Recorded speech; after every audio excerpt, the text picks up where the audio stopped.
Good morning, Dolphins fans. Welcome here to another episode of On the FinSide with Kat and Paul. Follow us on Facebook, Twitter, all of our social media outlets, as well as the FanSided Network and FinFanatic.com. We're about 9 weeks away from the Dolphins' first preseason game. Seems so far away. And today we're talking about we're starting our positional breakdown here at the top with the quarterback position. It's not a position I'm sure nobody wants to hear about. Not a lot of mystery about who's going to be on the roster. Tua is the starter. Jacoby Brissett signed in the offseason to a one-year contract, is going to be backing him up, has a lot of experience, which we'll get into.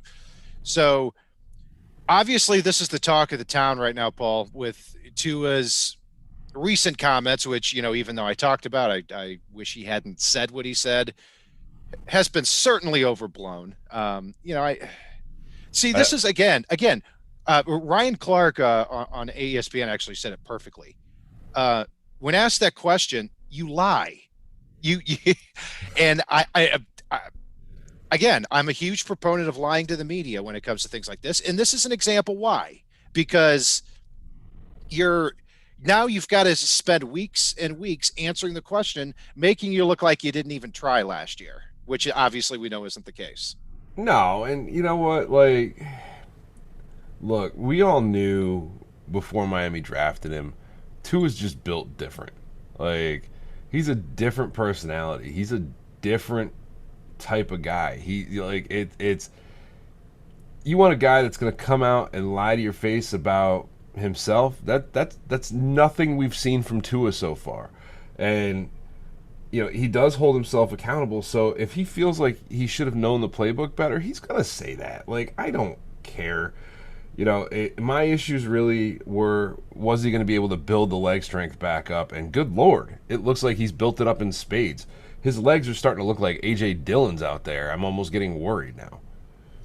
Right. And we've seen a lot of footage with Tua and looking like a different player as far as being able to drive from the hip last year. And that was so much the problem, because the difference with Tua compared to other quarterbacks, look, Justin Herbert can drop back, and he's got the size, he's got the arm strength, he can mask certain things. Tua cannot do that. And here's what we knew that coming out. He's 6'1". He doesn't have the greatest arm. It's the way that you develop Tua has to be and build around Tua is the way that the Saints did with Drew Brees. I'm not comparing Tua to Brees, but it all has to fit. Tua has to know the playbook. He has to be able to make changes at the line of scrimmage. The timing has to be down. He has to be well protected, and he has to be able to step into his throws. If that all doesn't fit, it's not going to work for Tua. But what I like is that when you take a look at how the Dolphins have drafted, 4 of their 5 offensive line starters over the last 2 years, they can grow together. You look at Parker, Kosicki, Myles Gaskin, Will Fuller, and Jalen Waddle as your 5 options on offense. He's got it, at least on paper, moving forward, he's got what he needs to be able to have it all fit together. He's got a better set of tools around him. Absolutely, not just those 5, but the depth there. He's got a year of experience. He's got probably a better playbook now than what he had last year.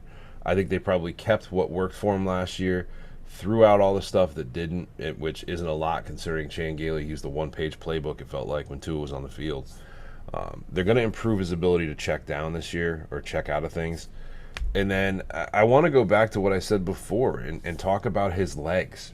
It's, when I'm helping, I coach with kids and things like that. It's when I'm working on something with a kid, the very first thing I look at, whether it's helping somebody at baseball, helping somebody with basketball, helping somebody with football skills, no matter the position in football, if your base isn't working right, you are going to struggle. It doesn't matter if you're a lineman, it doesn't matter if you're a receiver, it doesn't matter if you're a quarterback, it doesn't matter if you're a running back. If your legs are screwed up, nothing else matters. So the very first thing that you've got to get right is your legs. And Tua didn't have that last year.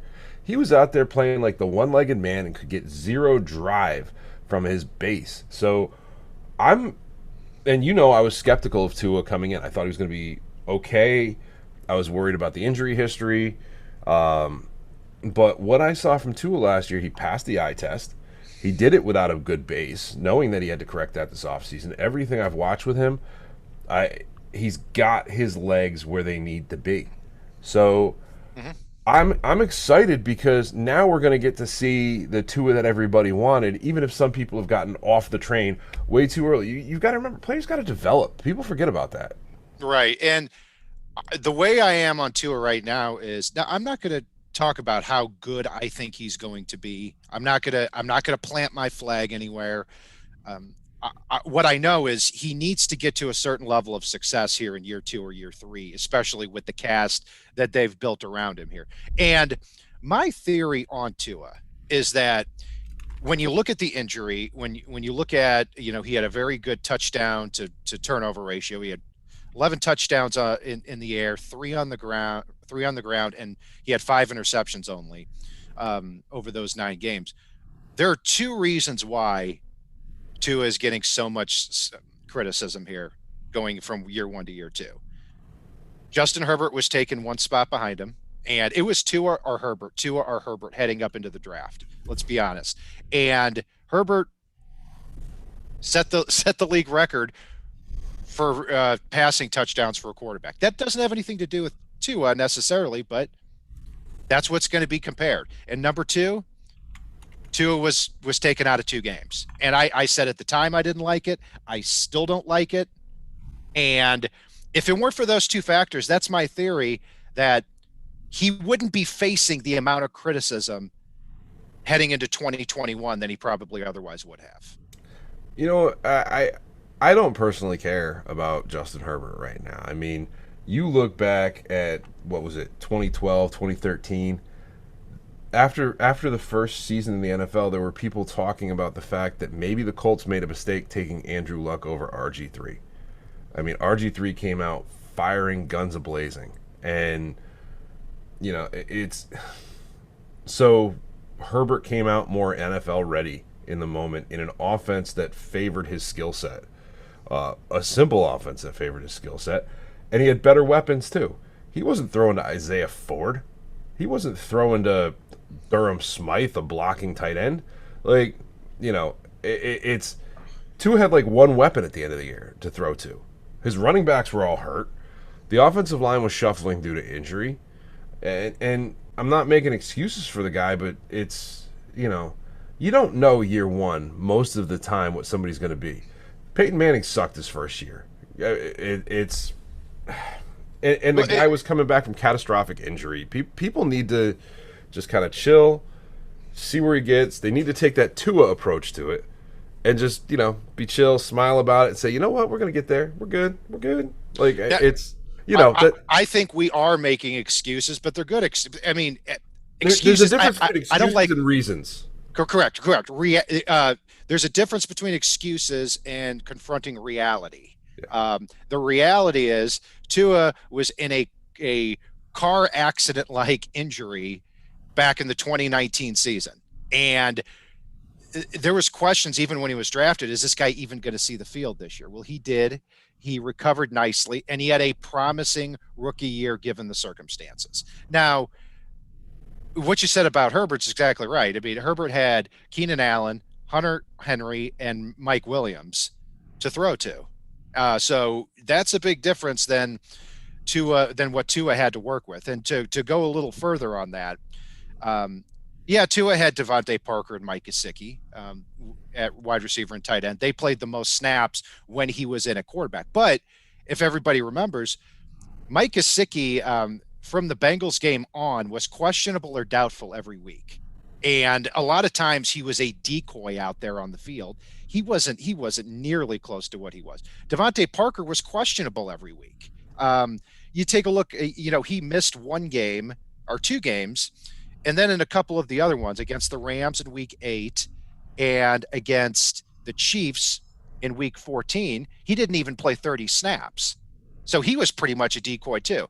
When you look past Parker and Kosicki, you take a look at the snaps with Tua last year.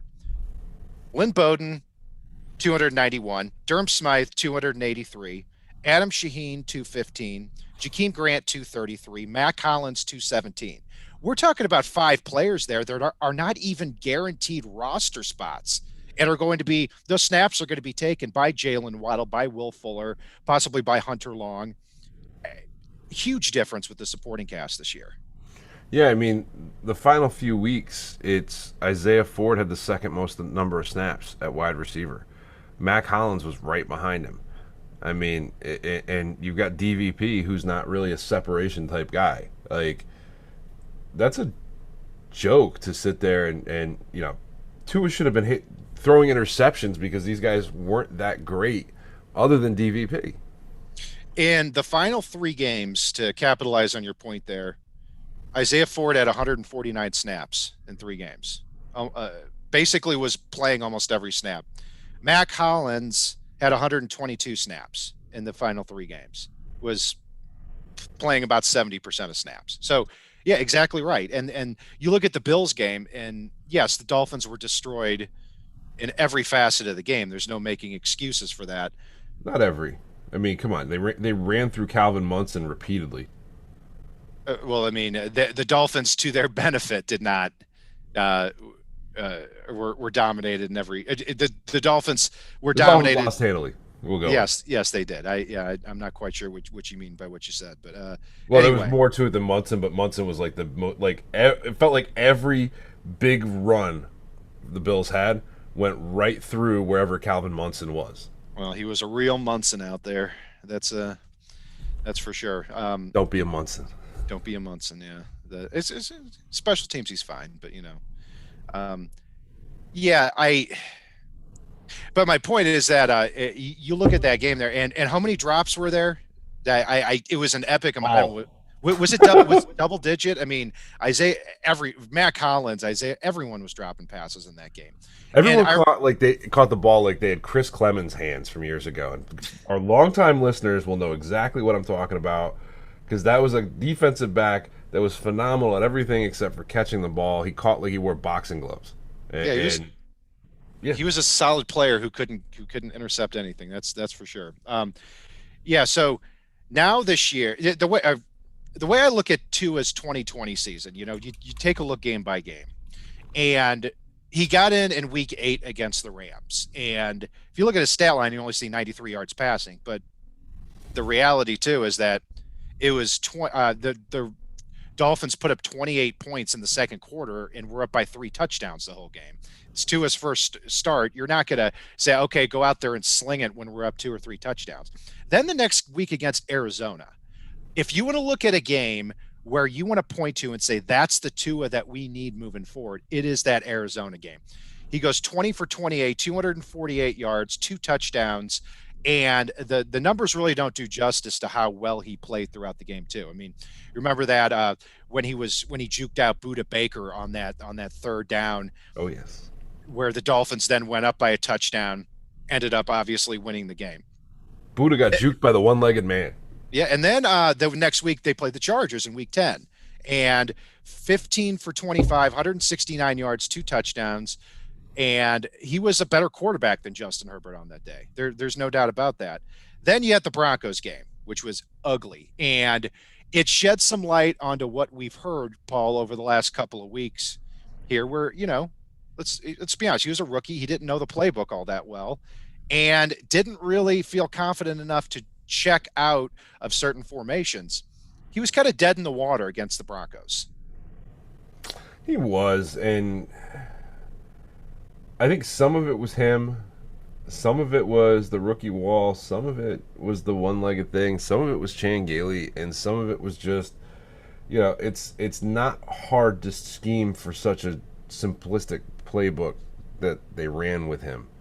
And some of it is you're just going to come out and lay an egg once in a while, and that's what it felt like they did in that game. So I'm not going to get myself worked up over it. Like I said, my biggest thing, and I've said this since Miami drafted him, and thank you, Nizzle, and thank you, Cody. And Cody, we'll get to your question in a second. My thing with him last year was about the eye test, and it was a harder eye test because of the fact that, like I said, his base was all jacked up. And He passed it. He passed it with flying colors. He passed the eye test. He stayed healthy. The two biggest things I wanted. Oh, Cap, I love you too. Good morning, good morning, good morning. Um, so the question we've got right here is if Tua struggles, would you sub Jacoby in? No, I mean it would have to be off. Let me tell you this, and thank you, Cody, for the donation there too, and Cap for Life as well. Um, so if you take Tua out of the lineup in any situation, not injury related, for Jacoby Brissett, we're done with him. Tua's done. All right. I don't want to hear, oh, well, he still has some promise. No, if you're willing to put Jacoby Brissett, who's probably the 35th to 40th best quarterback in the league, in there to try to revive your season, you're going quarterback in the 2022 draft. I don't expect that to happen. You've got to exhaust every opportunity here for Tua. But Brissett's a good backup. I mean, you look at his career, he is the prototypical high end backup who's not going to, he started 32 games in his career. His touchdown to interception ratio, 31 touchdowns thrown compared to 13 interceptions. He's the typical guy where if you've got a good defense, he's not going to turn the ball over, and you're going to be in or winning a lot of football games. Yeah, and there's three scenarios I want to see Brissett on the field. Garbage time, the in case of emergency break glass because Tua was injured, or a creative package that the offense is working with. Outside of those three scenarios, oh, I'm sorry, fourth scenario, preseason. Like, outside of those, he's going to look great holding a clipboard, and he is a good, in case of emergency, break glass because, like you said, he doesn't turn the ball over. And I like him as a backup to Tua a little more than Fitz just because you're not going to be running almost two different offenses and trying to install them both out there. Right. And I'll tell you what, I'll go a step further. You take a look at some of these quarterbacks around the league that are starting this year. I mean, Drew Lock, Jalen Hurts, Andy Dalton, Tyrod Taylor. I would say Jacoby Brissett. I'd probably take over all of the players I just named for 2021. So it's a good situation for the Dolphins to be in, and Brissett is also going to help Tua there in the quarterback room as well. He's a veteran. He's been around a while. If you remember back in 2016 when the Dolphins got blown out by the Patriots in Week 2, Jacoby Brissett was the starter. Didn't do a whole lot, but that was an ugly day, that's for sure. But no, at first I didn't like the idea of signing Brissett for 1 year, $5 million, but because I really in the first couple of days of free agency want to get starters, want to gather all your resources and really hit somebody big. But looking back now, I'm glad that they did sign him. So yeah, looking at where Tua needs to be this year, and this is why I don't plant my flag and say Tua is going to be great. This is what where he needs to be for me to feel comfortable with him as the Miami Dolphins starter moving forward here. So to throw out some over a 17 game season, this to me what Tua needs to do, he needs to be at over 4,100 passing yards, 27 or more touchdowns compared to 13 or less interceptions, 67% completion rate or better, and a playoff win. If Tua can get to that spot over the next 2 years, I'm going to give him 2 years because it wouldn't make sense to draft a quarterback in the middle of the first round if he didn't have the greatest year, but he's still promising. If he gets to that spot, then I'm going to be confident. If not, that's when I start to say, okay, maybe the Dolphins in the 2023 draft may need to look at another quarterback. But again, I think Tua is going to get it done. I'm with the supporting cast. The arrow seems to be pointing up here as we head into the summer here. Yeah, no, I'm with you. I have for myself a target in my head of I want to see 4,000 plus passing yards with 10 or less interceptions, and I know that's a little bit lofty target on that one, but given his efficiency and accuracy, that's pretty much who Tua is. And I want to see 25 plus touchdowns at least as far as that goes. I think he can get there this year, but like you said, 2 years. If he can get there within 2 years, I'm good. The playoff win thing, I'm not going to put all on him because it is a team sport, and there are too many variables there that could impact that in a way that can make it not his fault. But Miami should be a playoff team. They're a 10-6 team last year. They got better and markedly better this offseason. So I think Miami should be able to make the playoffs here, and a win should come along with that. Yeah, and that's got to be the expectation here because look, the Dolphins had one of the best defenses in the league last year, and this offense now is at the point where it has a lot of players that the Dolphins have drafted in the first 2 days of the draft or spent a lot of money on or have established themselves in the league here. I mean, there is a going to be a major difference that I think people are going to see too as far as the skill positions between having you know hopefully presumably a healthy Devonte Parker and Mike Kosicki, Jalen Waddle, Will Fuller, and a healthy Myles Gaskin compared to last year, which was the reality for Tua. He had a worse offensive line than he's going to have this year. Myles Gaskin, when Tua got into the lineup, Myles Gaskin missed 5 of his first 7 games. So he didn't have Gaskin last year as that security blanket, that guy that was breaking out in his third NFL season or second NFL season, excuse me. And you're going to have him instead of Saron Ahmed or Dwayne Washington. So it is just a lot of weapons to go around, and that's where Tua's got to be, because if he's calling plays at the line of scrimmage, he's spreading the field, he's taking advantage of one-on-one matchups. That's what he did at Alabama.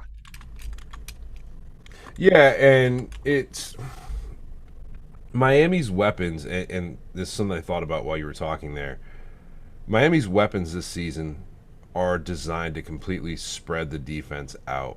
Most of what Miami ran last year let the defense come up and kind of press into that 20-yard box against the team. And you press into that 20-yard box, you're going to get destroyed by somebody on one of the sides or the other. If you drop everybody back, you're going to get destroyed underneath. If you spread your defense out, Miami's got the guys that can pick holes in that. So I don't have faith that they would have been able to do that with Isaiah Ford and Mac Hollins last year, because even if they got open, like we saw, they just dropped the ball. So this should be a much more exciting offense to watch this year, and one that can take advantage of all the areas of the field. Yeah, and I want to capitalize on something John Gordon said there in the chat, that we have to at least compete with the Bills, otherwise there's no point. 100% agree, because I'm a big believer that you've got to set your team to beat your division, and you've got to win your division, because if you don't, now you're in the wild card. Yeah, I know the Bucs won the Super Bowl last year as a wild card, but that's typically not a good, sustainable way to be successful.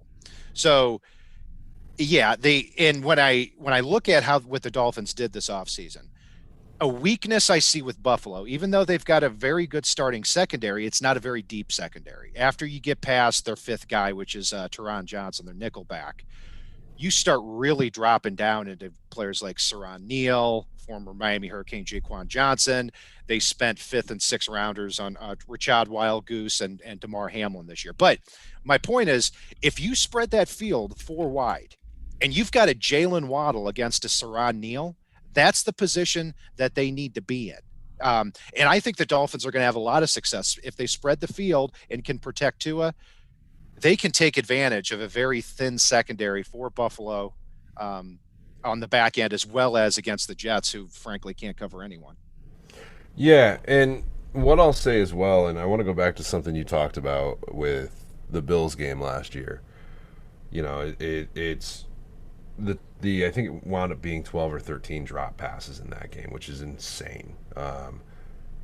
Those drop passes from guys like Isaiah Ford and Mac Hollins, and this is, I know this is our quarterback show, we're not trying to beat those guys up, but those stopped drives and gave the Bills offense more opportunities to go up against our defense in a short field scenario.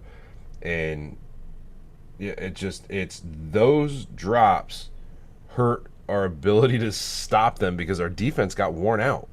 Like, our offense couldn't stay on the field because every time there was a critical pass, it was bouncing off of the face masks or hands or chest of Isaiah Ford, Mac Hollins, and a couple of others, but those were the two biggest defenders in that game.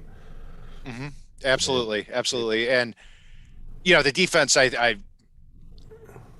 first quarter they played well, and then from the second quarter they started getting worse, and then third and fourth quarter, by the time Matt Barkley gets in there, they they can't stop anybody. I mean, hey, it was a terrible defensive day. There's no doubt about it, regardless of how often they had to be on the field, especially with the stakes so high. But you know, I'd say it was by far their worst defensive performance of the year.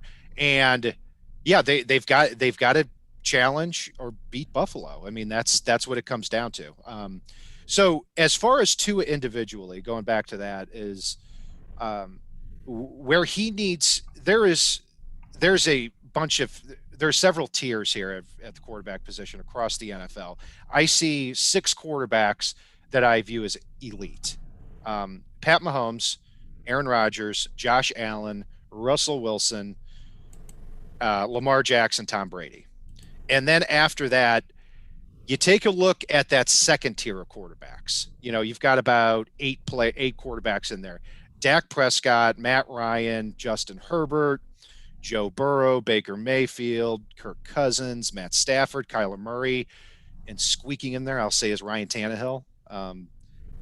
That's the tier. That second tier is where Tua needs to be. And when I threw out those numbers of where Tua needs to be statistically, 4,100 yards, 27 touchdowns compared to 12 or 13 interceptions, 67% completion rate. That's only about 12th best in the NFL in those categories. So that's why it's important for Tua to be there at that spot, because otherwise, if we're talking about Tua as the 20th, 21st, 22nd best quarterback in the league here at the end of the 2022 or at the end of the 2022 season, that's when you're going to start hearing the talk of we need to get another quarterback.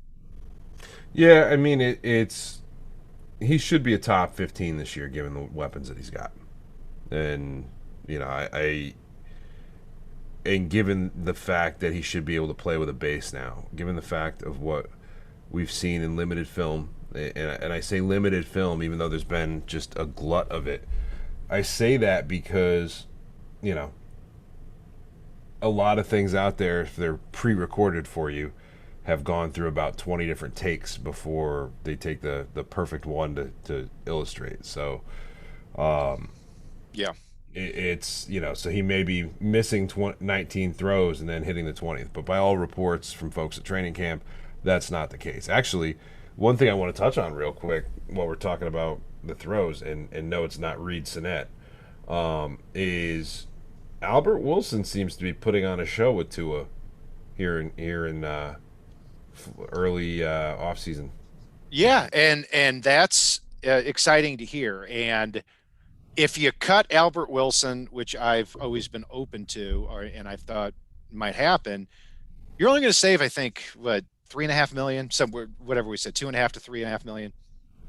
Now, if he's got a good rhythm with Tua, and you also look at Will Fuller being out the first week, absolutely keep him. No doubt about that. And one advantage too to being out this long, I think, when you're out of football and you opt out of last season, and year before that he missed a lot of time too, is sometimes when you actually get back on the field, you can be fresh. And if that's the case, yeah, he absolutely could be a good third or fourth option here for the Dolphins offense in week 1.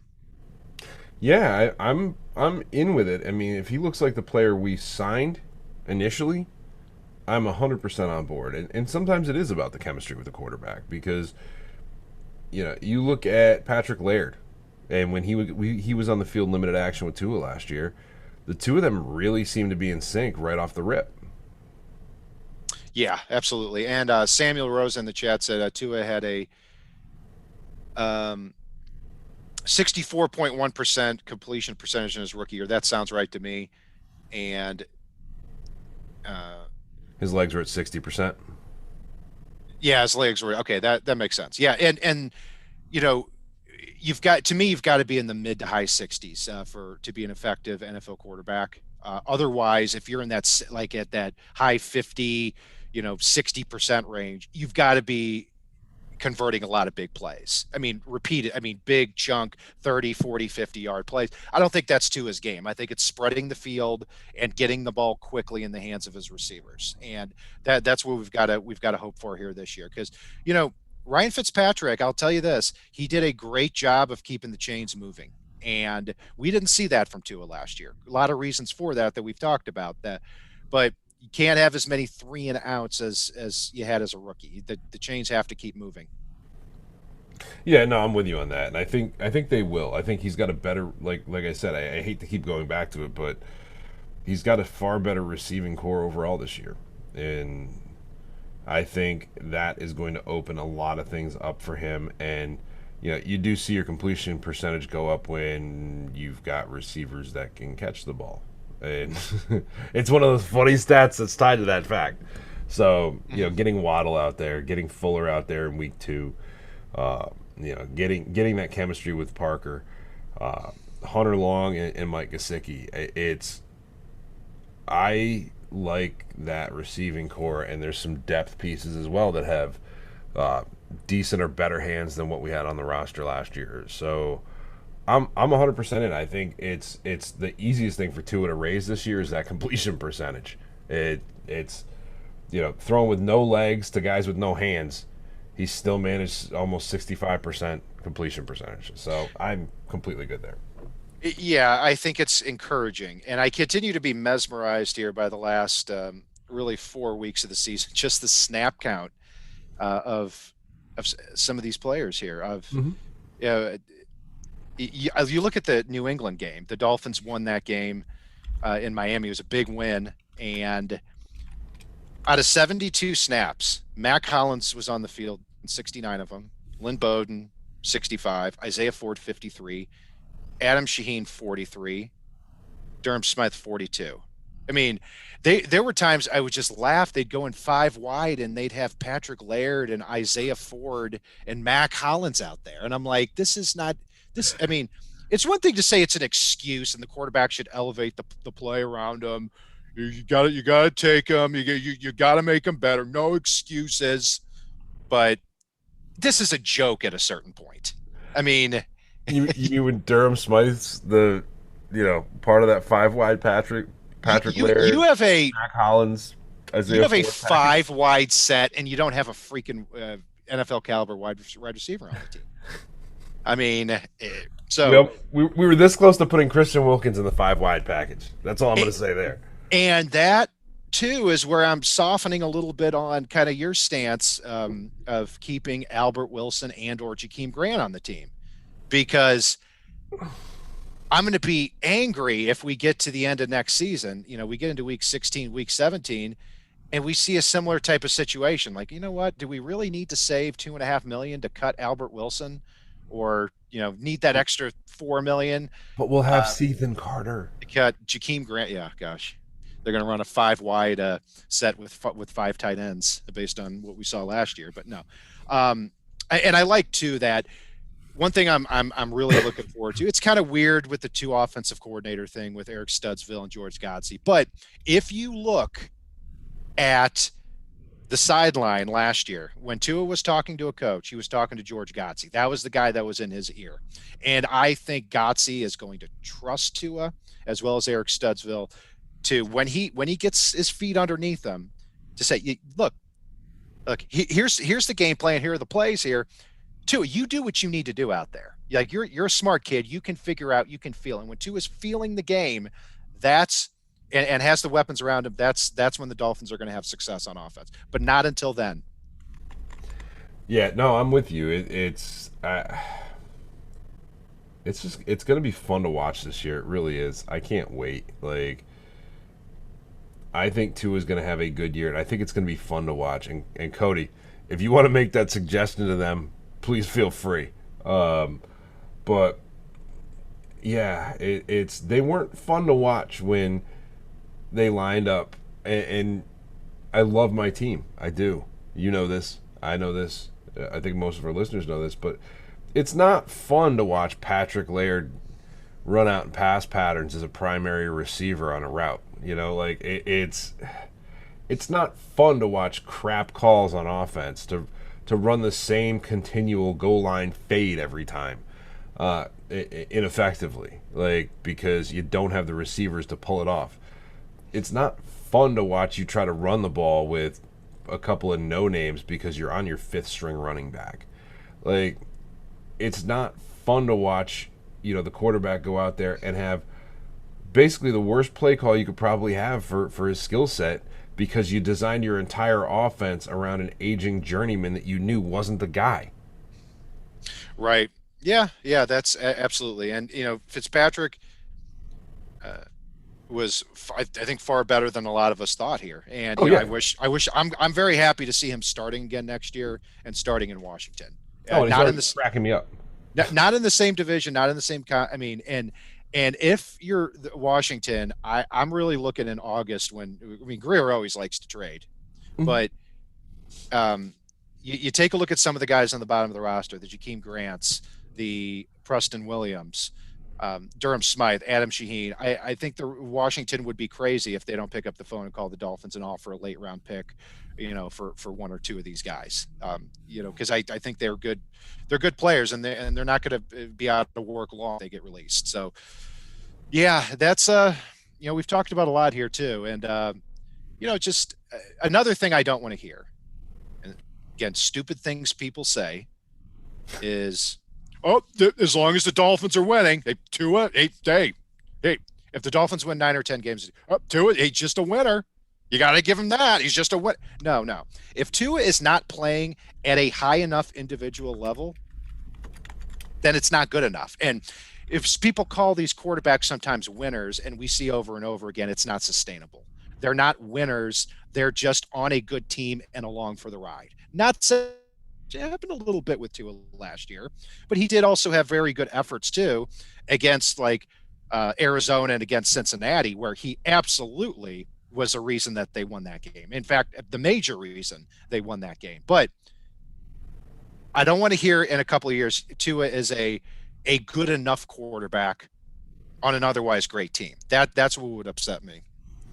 Yeah, and I don't think you're going to hear that. I really don't. And it's funny because you look around at this rookie class and you can see different problems that are cropping up for different guys, like from last year. Like, Joe Burrow is going to be the best guy to end up on IR every year. Like, that team just can't get the fact that their only problem last year wasn't skill players. It wasn't the quarterback play. It was that they couldn't keep Burrow upright. And I don't care how good of a fighter you are, if you're just getting hit in the face repeatedly over and over and over and over and over again, eventually you're gonna get broken. And it's gonna get a little easier for that to happen every time. And so Joe Burrow may end up being, or may not be, the best quarterback from that class, which is not to discount either Herbert or Tua, but his career is probably going to be drastically shortened. Kind of like when Matt Schaub played for the Texans years ago, and he just got decked over and over and over and over again, and started just turning into a pick six machine. It was almost like watching The Water Boy, where they're trying to throw the ball to Bobby Boucher. Get away from me! No, make him stop. Derek Carr, no, excuse me, David Carr. Yes, that's who I was thinking of, not Matt Schaub. Good call. Yeah, well, you're kind of right on Schaub. His offensive line did start breaking down at the end of his career when he was throwing a lot of pick sixes. Yeah, but Carr got destroyed and turned into the turnover machine. He was Oprah with cars. I think Carr got sacked 72 times in his rookie year. I'm not positive. It's like you're not going to come back from that. But this will be it's a good point. It's an interesting experiment, not just with the Bengals, but with the Dolphins, because either one of those teams drafting at 5 or 6 could have taken the best offensive tackle in the class, which was Penei Sewell. We won't get into that again. They didn't. The Bengals took Jamar Chase. The Dolphins took Jalen Waddle. That doesn't mean it's the wrong decision.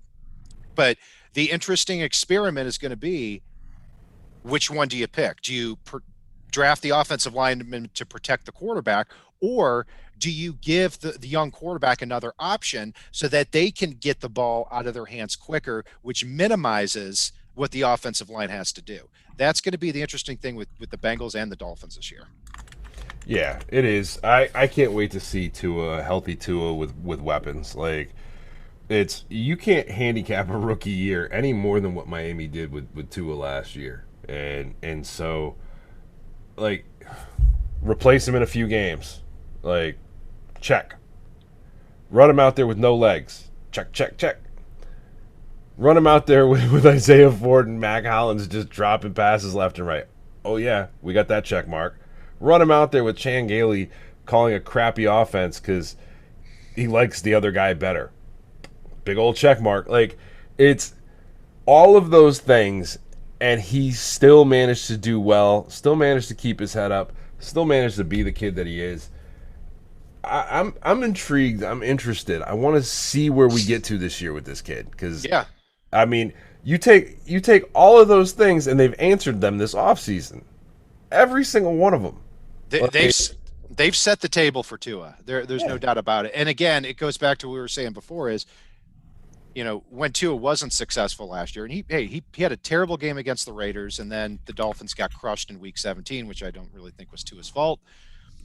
You can call them excuses, but I don't call them excuses. I say it's just reality. I mean, if you People have gotten too fluid with that goddamn or with that stupid word these days. Like, I don't.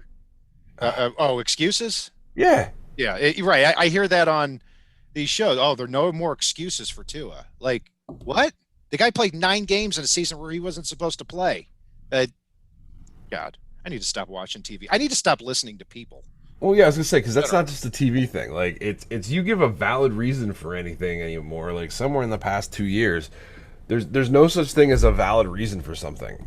Like, it's and you can't analyze anything without valid reasons. Sometimes you're not making an excuse, you're giving a reason why something happened. Now, does that mean that if that reason is taken away, they're going to correct it? Not necessarily. But they're going to have a better opportunity. And that's what we're talking about with Tua here. He's got the tools this year. He's got the physical actual ability to walk this year that set the table for him to have the opportunity to do better. And I'm excited to see what happens here. I think Miami could really be onto something with this kid, especially given what he was able to overcome for what he was able to do last year. Absolutely. And we're going to grade these positions. What's really the point, I'd say, of grading this one, but we are. If we're judging, if Tua doesn't take the next step forward, let's say he doesn't, then he's a C plus. He's a C or C plus quarterback. Let's be honest. I mean, if C is average, that's really what he was last year at best. But if we judge him based on the numbers that I think he's going to get to here in the next, if not next year, then the year after, which is the 4,100 plus passing yards, 27 touchdowns compared to 12, 13 interceptions, or hopefully less, 67% completion rate, and a playoff win. That's where I think the Dolphins are going to get with Tua. Then we're talking about a B or B plus quarterback. So it's kind of hard to judge based on where he is compared to where he's going to, we think, be next year with more weapons. Yeah, for me, I'm going to go with a B plus here. Look, was he at a B plus level last year? Not yet. But I'm grading based on the eye test, grading on. You're grading on what you think he's going to be this year. That's right, and gotcha. I think it's a grade that could drastically go up. Gotcha. Because if you were grading on where he is now, then I would strongly disagree with you. Yeah. But if you're, hey, if we have to take everything else into account, which I don't think we're doing our job if we don't, then I completely agree with you. Thanks for joining us, everybody. And hey, give us some feedback too on how the mic volume's doing. We've had some issues with that over the last couple of weeks with some setting changes, and it's hard to see during the show because I can hear Paul perfectly well and he can hear me perfectly well, but after the show, once it's up, it's up. So give us some feedback on that. And we really appreciate you all joining us here today. Paul, anything else you want to say in addition to what we've talked about? John Urich, we love you. We can't wait to see it too. And And let us know any questions you guys have that you want us to answer in the comments or you name it. Make sure you guys like, make sure you guys subscribe. It helps us out tremendously. And yeah, man, I'm excited. We're getting closer and closer and closer to actually having football again. And I'm so ready to see this product on the field. It's going to be a fun season, I think. It will. And we're going to look at the running back position here next week, and one that's gotten a lot of scrutiny here in the offseason, but also is, to me, a position that it's not one of the positions you go for with, a high first round pick. It's a position you hope that you can find out there instead of investing heavily in. So we'll take a look at that. Be sure to join us on Facebook, Twitter, all of our social media outlets, as well as the FanSided Network and FinFanatic.com. I'm Brian Cat NFL on Twitter. Paul is Fanatic_pick. If it's not on the right side and it's not on the left side, it is on the Fin side.